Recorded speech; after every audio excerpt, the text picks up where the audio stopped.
Prologue. The Woman Without a Name. The name whispered in shadows had no face, no history, no past.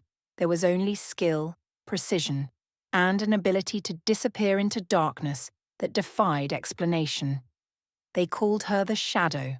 She existed in the margins of the world, in the spaces between heartbeats and breath. A master assassin, a ghost, a weapon forged in darkness and tempered by years of discipline. She had no memory of her real name, no recollection of the family that bore her, no knowledge of the realm she came from or the crown that should have been hers. All she knew was what had been hammered into her during years of brutal training, that she was nothing without the mission, that survival meant obedience, that the shadows were her tools and she was perfect at wielding them. What she didn't know was that the shadows remembered, that somewhere in the darkness, a guardian had been searching for her for years. That, in a hidden workshop on Earth, a man named Gunnar would soon change everything. And that a voice in the shadows would one day speak her true name, breaking chains forged in blood and magic. Part 1, The Kingdom of Shadow. Nythoria, the realm between. Before the darkness, before the betrayal, before the name was stolen from her. There was a kingdom called Nythoria. It existed in the twilight between worlds, a realm where the Umbranites, the shadow-touched people, had built a civilization of extraordinary beauty and power. The capital city rose from obsidian stone and crystal spires, connected by bridges of woven shadow that only the royal family could command. At its heart stood the palace, seat of the Umbranite throne. King Orin and Queen Lysandra ruled with wisdom, and they were beloved by their people. They had one child, a daughter born of shadow and starlight, with eyes that held the depth of midnight and power that made even the ancient guardians take notice. They named her Kaelithra. From childhood, it was clear that she was extraordinary. The shadows answered to her voice before she could even speak clearly. Darkness bent to her will in ways that took other Umbranites decades to master. Her parents recognized what she was, not just a princess, but the embodiment of their people's deepest magic. She was their hope, their future, the one who would lead them into new eras. They loved her fiercely, and they protected her carefully. The court knew her as gentle despite her power, quick to laugh, curious about the world. She would sneak away from her lessons to explore the hidden gardens, her small form melting into shadows to escape her tutor's watchful eyes. She had no idea she was practicing the very skills that would one day save countless lives. The darkness spreads. But even as Kaelithra grew and learned, a shadow far darker than the natural shadows of her realm began to creep across Nythoria. It was corruption, a spreading blight that consumed everything it touched, twisting it, corrupting it, rendering it unusable. It was not natural darkness. It was something far more sinister. The scholars of Nythoria called it the eternal dark. It moved slowly at first, consuming the outer territories. But as the months turned to years, it began to accelerate. Forests turned to ash. Cities fell to silence. And with each passing season, it crept closer to the capital. King Orin called for every guardian, every warrior, every mage to take up arms, but the eternal dark could not be fought with steel or magic in any conventional way. It consumed light and dark alike, indifferent to their power. Desperation set in, and in desperation the king made a decision that would tear his heart in half. Andalin. Andalin had served the royal family for decades. He was a guardian of the highest order, sworn to protect the throne and the realm. He had watched young Kaelithra grow from a child to a remarkable young woman. He had trained her in combat, had shared stories with her, had earned the trust of the entire royal court through years of unwavering loyalty. No one saw the poison taking root in his heart. Ambition, resentment, a twisted belief that he deserved more than he had been given. that the royal family's power should be his, that Kaelithra, with her extraordinary gifts, could be moulded into something far more useful than a queen. Andolin had made a pact with forces outside Nythoria, dark forces, demonic forces, and in exchange for his treachery, he had been promised power beyond his wildest dreams. But first, he had to secure the princess. The desperate gamble. In the final hours before the eternal dark would have reached the capital, King Auran made his choice. If Nythoria fell, and it seemed inevitable now, his daughter might be the key to reclaiming it someday. Her power was unique. Her bloodline was royal. And if she could survive, if she could reach safety... 3 magical eggs were prepared, each one holding a piece of Nythoria's future, artifacts of power that could only be unlocked by the royal bloodline. They were placed in a sealed chest, protected by wards of the highest order. Kaelithra was told only that she must protect them, though she didn't fully understand why. Shade, a loyal guardian of extraordinary skill, was chosen to accompany her. With him came Zariel, another protector sworn to the throne. Together they would take the young princess and the 3 eggs through a portal to Earth, a world where she could be hidden, protected, raised in safety, far from the darkness consuming her realm. "Find her a life," King Auran commanded, his voice heavy with the weight of goodbye. "Keep her safe. And if Nythoria endures, if our realm survives, perhaps one day she will return to reclaim what is hers." Queen Lysandra held her daughter one last time, tears streaming down her face. She whispered prayers to the ancient powers of their realm. She pressed a locket into Kaelithra's small hand. "Remember that you are loved," she said. "No matter what happens, no matter how lost you become, remember that you were loved." Young Kaelithra didn't understand. She was too young to understand that this was goodbye, that she would never see her parents again, that everything she was, princess, daughter, heir to a fallen throne, was about to be stolen from her. Andolin appeared at the portal chamber with his reassuring smile and his gentle words. "I will guide them safely," he promised the king. "You have my oath." The portal opened. Nythoria's twilight sky began to fade. Earth's green forests began to appear, and Andolin's true face emerged from behind his lies. Part 2. The Forging. The Betrayal. The device Andolin pulled from his cloak was small, unassuming, deadly. A pulse of dark energy crackled through the portal chamber. Zariel fell without a sound, his body going limp before he could even process what was happening. The protective wards he'd been maintaining shattered like glass. Shade tried to react, his hand moving toward his weapon, but a second pulse caught him. His world went black. Young Kaelithra stood in the center of the chamber, the 3 eggs in a protective case beside her, staring up at the man she had trusted. "Andolin," she whispered, confusion and the first threads of fear beginning to weave through her mind. "Hush now, little princess," Andolin said, and his voice carried the velvet cruelty of betrayal. "You have a new home, a new master, and soon you'll forget all of this." He raised his hand, the same device, the same dark energy. But as the pulse fired, Shade, though his body was unconscious, his will proved stronger than dark magic ever anticipated. His guardian's oath created a barrier, a desperate last act of protection. It wasn't enough to prevent the memory ward from being placed, but it was enough to slow it, to weaken it, to leave cracks in its foundation that would, one day, allow the truth to seep through. Kaelithra's memories didn't vanish all at once. They faded like a dream upon waking.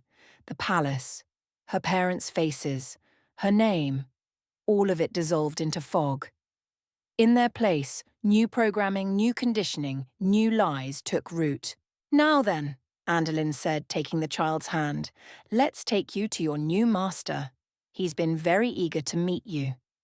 Another portal opened, not to safety, not to Earth, to a realm of twisted shadow and demonic power. The screams of the damned echoed from its depths. "Welcome home," Andolin whispered as he handed her over, "to your new master, Ultranacious Eternus, in darkness." Time becomes strange when you're imprisoned by magic and will. Days blur into nights. Seasons lose all meaning. There is only training, pain, and the systematic breaking of everything you might have been. Ultranacious Eternus, the Demon King, saw potential in the child brought to him. A princess of Nythoria, blood royal, magic that could be shaped and twisted into something far more useful than a crown. He was patient. Demons often are when the prize is sufficiently valuable. The memory ward that had been placed on her mind kept her from remembering her past, but it didn't erase her power. If anything, her natural Umbranite abilities, the shadow magic in her blood, were waiting to be honed, waiting to be weaponized. "She will be called nothing," Ultranacious decreed. "Give her a training name only. She has no past. She has no identity. She exists only as my instrument." They called her the Shadow, not out of respect, but out of her function. She was darkness given form, an absence where a person should be. First came the magical conditioning that reinforced what the memory ward had started. She was told over and over that she was nothing without Ultranacious, that her power came from him, that obedience was her only purpose, that the shadows she commanded were his gift, granted only as long as she proved useful. Then came the training, brutal, relentless, designed not just to teach her combat, but to break her spirit so completely that the concept of resistance would never even occur to her. She learned martial arts from masters whose bodies could bend in ways that violated natural law. She learned stealth from beings who had perfected the art of becoming invisible. She learned to move through shadows not as someone using tools, but as an extension of the darkness itself, because Ultranacious taught her that's what she was, not a person using shadows, shadow-given consciousness. She learned that mercy was weakness, that hesitation meant death, that the only thing that mattered was the mission. Complete the mission, survive another day, receive the smallest crumb of approval from her master. She learned it so well that she believed it. She became it. Years passed. 5 of them. 10. More. She grew from a small, confused child into a young woman of lethal capability. By the time she reached adolescence, she was already eliminating targets on Ultranacious's behalf. By the time she was a young adult, she was legendary. The Demon King was pleased. "You have become exactly what I intended," he told her once, and she felt a surge of what she had been conditioned to believe was pride. In reality, it was just the neurochemical reward her damaged mind had learned to associate with serving him. But in the deepest places of her mind, in the spaces where Shade's desperate final act of loyalty had created cracks in the memory ward, something still remembered. Something still knew that this was wrong, that shadows shouldn't be enslaved, that someone, somewhere, had loved her, that someone had whispered her name and meant it not as a command, but as a prayer. She didn't know it yet, but the shadows were waiting. Waiting for the day when someone would speak that name again, with power enough to break even the bonds of the Demon King himself. Part 3, The Shadow on Earth. Released to hunt. Ultranacious had no use for weapons that couldn't be deployed. A perfect assassin locked in his realm was wasted potential. So the Demon King did what all the truly powerful do. He rented her out. The dark forces that operated on Earth, the organizations that existed in shadow and blood, that dealt in death and corruption, were delighted to have access to the shadow. She arrived with minimal explanation. She took assignments. She completed them with 100% success rate. She disappeared back into darkness. For years she hunted on Earth, politicians with inconvenient consciences. business rivals who needed eliminating, witnesses who knew too much, agents of rival organizations. She was neutral, professional, flawless. The world learned to fear the shadow. Urban legends began to circulate in certain circles. Stories of a woman who moved through darkness like it was water, who could get into any location, past any security, past any defense, who left no evidence, no trail, no way to prepare against her coming. She didn't think of herself as a woman. She was the shadow, a function, a tool, a weapon with perfect efficiency. She didn't question her existence or her purpose. Questions weren't permitted. Autonomy wasn't something she possessed. She was property, and she knew it with the certainty of long conditioning. The pattern. The agency, that covert government organisation that dealt with threats beyond normal comprehension, noticed the pattern first. A series of high-profile eliminations, each one executed with supernatural precision. Targets disappeared without a trace or died in circumstances that defied conventional explanation. Agency leadership brought the case to the highest levels. "We have a problem," they said. "Someone or something is systematically eliminating targets. The pattern is too clean, too professional, too impossible." The decision was made to send their best field operative to investigate, a man named Dave White. Gunner. He had 20 years of experience, and more importantly, he had survived things that shouldn't be survivable. If anyone could track and capture this shadow, it would be him. Gunner studied the files. A woman. That much they could determine from witness reports and security footage. Mid-20s, possibly younger. Dark hair, violet eyes, a detail that came from exactly one witness, and that witness had been minutes away from death when they'd given that description. "She's no ordinary assassin," Gunner said to agency leadership when they met to discuss the assignment. "The skill level is off the charts. The precision is inhuman. Whatever she is, we need to assume she's extremely dangerous." "Can you take her?" they asked. Gunner considered. His eyes, both flesh and intact, were steady and calm. "I can try. That's all I ever promise." He didn't know it then, but that mission would change everything. The encounter. The cabin was dark, perfect. She had watched it for 3 days, the pattern of movement, the predictable moments when vigilance slipped. The target was inside, an agency operative named David White. Skilled, dangerous. Danger didn't matter, skill didn't matter.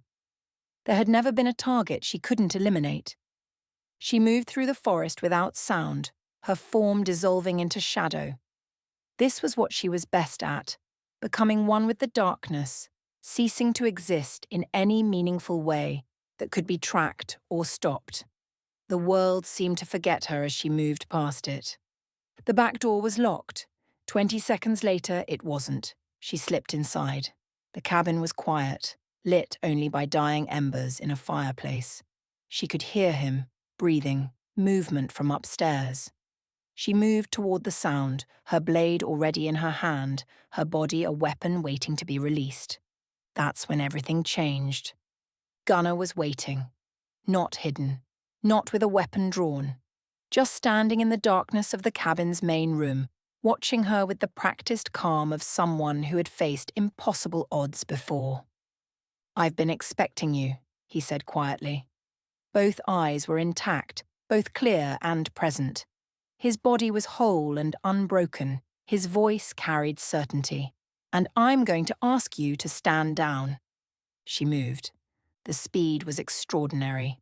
A blur of motion that should have been impossible to track. But Gunner had trained for the impossible. He rolled left as her blade cut through the space where he'd been standing, the steel singing in the darkness. His own weapon came up, a specialized blade that glowed faintly with enchantment. What followed was 15 minutes of perfect violence. She moved like water, fluid and unstoppable, using the shadows as extensions of her body. He moved like a chess player, anticipating her movements 3 steps ahead, cutting off her angles, forcing her into positions where her own speed became a liability. She was faster, but he was smarter. She was deadly, but he had seen death before and knew all its tricks. In the end, it was a mistake on her part, a fraction of a second where exhaustion from years of obedience and control slowed her reaction time. Gunnar exploited it with the brutal efficiency of a man who had no room for second chances. She fell, and he stood over her with both blade and gun trained on her position, breathing hard, looking down at her with eyes that held something she couldn't place. Not cruelty, not indifference. Something else entirely. "Why didn't you kill me?" she gasped, tasting blood.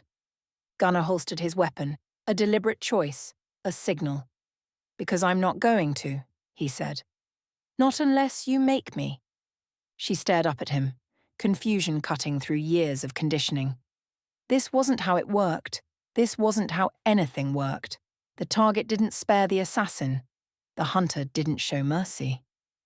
"You're not just a weapon," Gunnar said quietly, kneeling down to look at her directly. "And whoever told you that you were, they lied." For the first time since she'd been taken from Nythoria, someone was offering her a choice. And in that choice, in that single moment of mercy, something inside her began to crack. The control that Ultranacious had wrapped around her mind, that connection that had seemed unbreakable, fractured. Just a little. Just enough. In that moment, the shadows responded to her command in a way they never had before. Not to the Demon King's will, not to her trainer's conditioning, to hers, her true will, her true power. And for just a fraction of a second, a ghost of a memory surfaced. A woman's face, a man's voice, words spoken in a language she didn't consciously understand, but that her soul recognized. A prayer in the Nythorian tongue. A name, not shadow, not weapon. Her real name. But the memory sank back beneath the waves of conditioning before she could fully grasp it. "Who are you?" Gunnar asked her. She had no answer. Only a name that wasn't hers. The shadow. "Then we'll start with that," Gunnar said, "and we'll find out who you really are." Part 4. Karina. The agency operative. Gunnar brought her to the agency under a new name, Karina. To the world, she was a highly skilled operative with exceptional tracking abilities and an uncanny talent for infiltration. The agency had no idea what they'd actually acquired. But Gunnar knew. He saw it in how she moved through shadows, how they seemed to part for her like a crowd before a queen, how darkness bent to her command in ways that defied physics. He understood, even if she didn't, that she was something far more than a trained assassin. He never told her. Not directly, but in his actions, in how he treated her with respect instead of ownership, how he asked for her opinion instead of giving orders, how he protected her while she healed. He was showing her a different way to exist. She served the agency well. She tracked targets with impossible precision. She infiltrated locations that should have been impenetrable. She did what she was trained to do, but without the shadow of Ultranacious Eternus hanging over her, without the magical compulsion forcing obedience, without the knowledge that any failure meant death or worse. For the first time, she had a choice. And though she didn't fully understand it yet, she was beginning to make the choice to be something more than a weapon. Years passed. The agency remained her home, her family. Gunnar remained her anchor, the man who had shown her mercy when she expected death, and in doing so, had given her a reason to believe she might be more than a tool. All the while, the cracks in her memory ward grew larger. Fragments of dreams, echoes of voices, a sense of loss so profound it nearly broke her, even though she couldn't remember what she'd lost. Something was calling to her from the shadows, something ancient, something that knew her name. Part 5. The Pack. A new family. Then came the day the agency fell. Corruption from within, forces working against them, The organization that had been her home, her family, her anchor to stability was torn apart. But from those ashes, something new rose. Echo Division. A group of survivors, Gunners people, bound together not by bureaucracy but by something deeper. Trust, loyalty, family. Karina found herself part of something she'd never experienced before. A pack. Alpha Gunner at the center, with each member filling a role not out of duty, but out of choice. She was their tracker, their infiltration specialist, the one who could move through shadows and reach places others couldn't. But more than that, she was part of them, part of the family.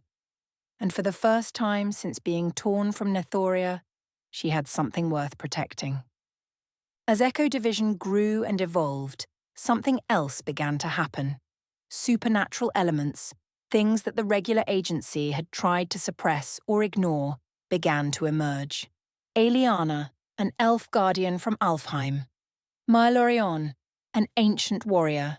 Others who existed in the spaces between worlds. And the shadows within Karina's mind grew restless. They knew something was changing. They recognized kindred spirits from the supernatural realms. She was their sister now, their teammate, their friend. But she was so much more than that. She was the key to unlocking a realm that had been sealed by darkness and tragedy. She was the last of the Nythorian royal line, and somewhere beneath years of conditioning and magical barriers, she was still the little girl who had been loved enough to be sent away for protection. Part 6. When the Guardian finds her. Recognition. It happened during a routine operation. Echo Division was investigating reports of shadow walking near a secure facility. Karina was tracking the source moving through the darkness that answered her call, when she felt it, a presence in the shadows that wasn't supposed to be there. A figure emerged from the darkness, tall, bearing marks of ancient battles, eyes that held the weight of centuries. Shade up for a moment, neither of them moved. Karina's hand was on her weapon, instinct training, the conditioning that came from years of expecting betrayal. Shade's hand was raised, not in aggression, but in the gesture of one offering peace. "I mean you no harm," Shade said, and his voice, there was something in it, something familiar in a way that bypassed her conscious mind and struck directly at her soul. "I've been searching for you for a very long time." "I don't know you," Karina said, but doubt crept into her voice. The cracks in her memory ward shuddered. "No," Shade agreed, pain crossing his ancient features. "But I know you. I knew you before you were taken. I was there when you were born. I swore an oath to protect you, and I failed. For decades, I've carried that failure. And when I finally felt your presence on this world, using magic that you didn't even know you possessed." He stepped closer. The shadows seemed to lean toward him, and she realized with a shock that these shadows belonged to Nythoria, not Earth. His shadows. Umbranite shadows. "I knew I'd found you." Karina's grip on her weapon loosened without her conscious decision to do so. "Who are you?" she whispered. Shade took another step. His eyes, those ancient, sorrowful eyes, held only truth.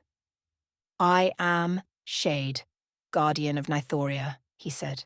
"And you are—" He reached out and gently took her hand. The contact sent a shock through her system, not painful but awakening. The shadows on her skin responded, and for a moment she saw them, saw their true nature. Not tools, not darkness commanded by will.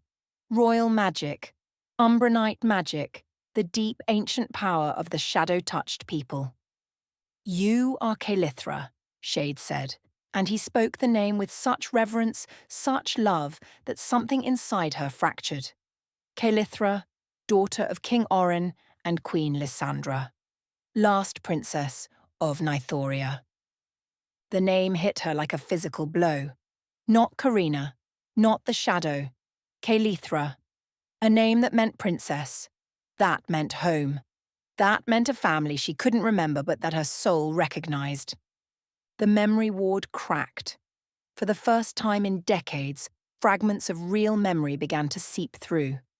A woman's face, her mother, a man's voice, her father. The palace of Nythoria rising from obsidian and starlight. The love that had sent her away, not out of rejection, but out of sacrifice. Karina, no, Kaelithra, struggled to speak. I know, Shade said gently. The memory ward was placed to protect you. But now that you know, now that the name has been spoken with truth, it will begin to weaken. The shadows will guide you home. And I will finally have the chance to keep the oath I should never have broken. He released her hand but didn't step back. Instead, he waited, patient as only an ancient guardian could be patient, for her to process, for her to begin the journey of becoming herself again. Kaelithra, she whispered, testing the name. And the shadows sang in response, a harmony that had been silent for so long that she'd forgotten it could exist. The hunt was over. The shadows had guided her home, and the woman who had been called the Shadow for so long could finally begin to remember who she really was.